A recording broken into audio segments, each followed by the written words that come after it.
Orang yang sudah bersatu dengan Kristus menjadi manusia baru sama sekali. Yang lama tidak ada lagi, semuanya sudah menjadi baru. Yang lama sudah tidak ada lagi. Ayo sekarang yang firman Allah yang hidup. 1, 2, 3. Pada saat seorang menjadi orang Kristen, menjadi orang yang hatinya sama sekali baru, ia tidak lagi seperti dahulu. Ia mulai menempuh hidup yang baru. Kalaupun toh kita belum baru, kita sedang menempuh hidup yang baru. Kalaupun toh kita belum berubah, kita sedang menempuh sebuah kehidupan yang berubah. Dadi sopo kang ono ing Sang Kristus iku dadi titah anyar. Kang lawas wis sirna lan kang anyar pranyata wis teka. Kang lawas wis sirna. Sirna itu binasa, tidak muncul lagi. Ya. Catat baik-baik. Kalau masih ada muncul kehidupan yang lama dari kehidupan kita, berarti kita belum menjadi ciptaan yang baru. Konkretnya kehidupan ciptaan baru itu menyadari bahwa kita ciptaan baru. Kedua,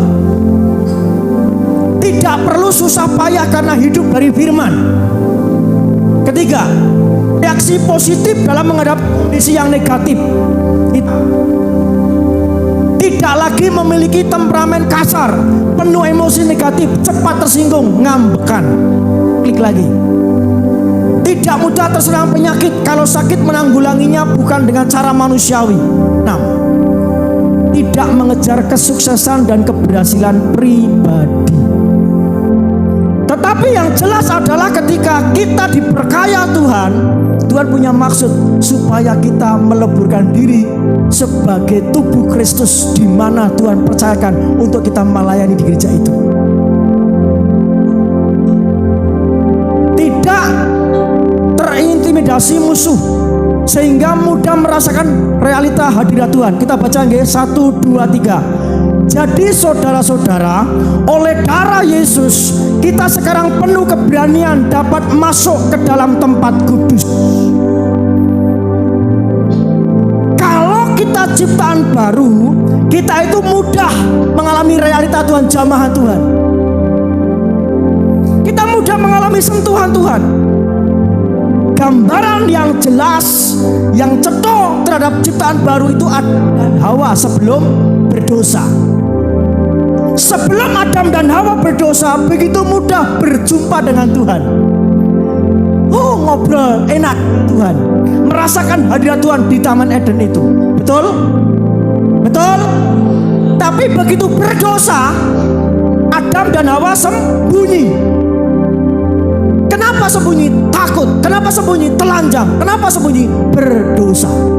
Tuhan harus cari, di manakah engkau Adam? Di manakah engkau Hawa? Jadi orang Kristen yang sudah menjadi ciptaan baru itu mudah untuk mengalami realita Tuhan. Orang Kristen yang mengalami ciptaan baru itu mudah mengalami jamahan Tuhan. Nyanyi satu lagu saja, nangis, langsung mengalami jamaah Tuhan.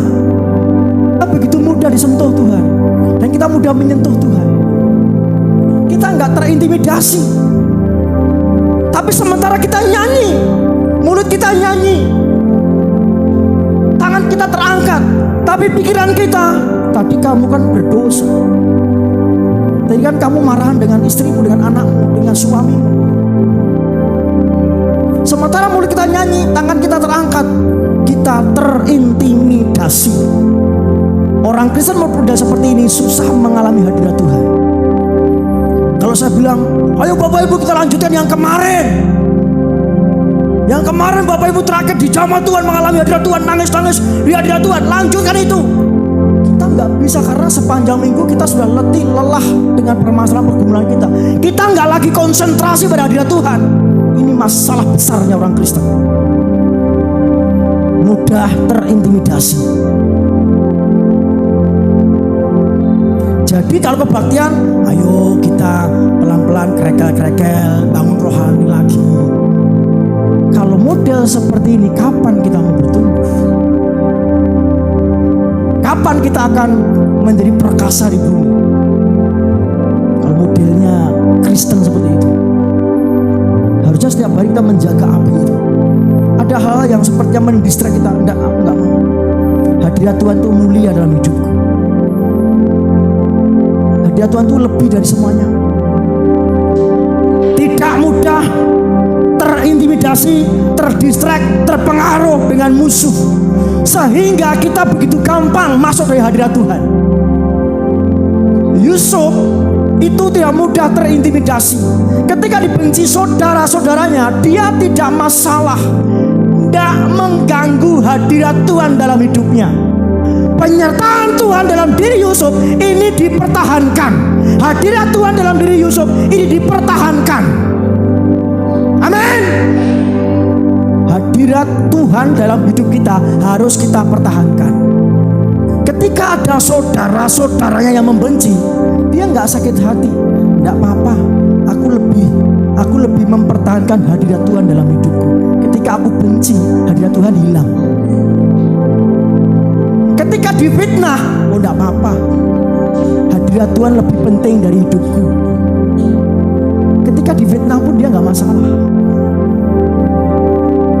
Ketika dilupakan sahabatnya, dia pun juga tidak terpengaruh. Hadirat Tuhan, penyertaan Tuhan tetap ada dalam dirinya. Yang kita pandang adalah hadirat Tuhan saja. Jangan pandang yang lain. Yusuf dia memandang Tuhan. Stefanus dia memandang Tuhan. Sehingga ketika dilempari batu, dirajam batu sampai mati, dia berkata, Tuhan, jangan tangguhkan dosa ini pada mereka. Dan dengan perkataan itu meninggallah ia. Kenapa engkau terintimidasi?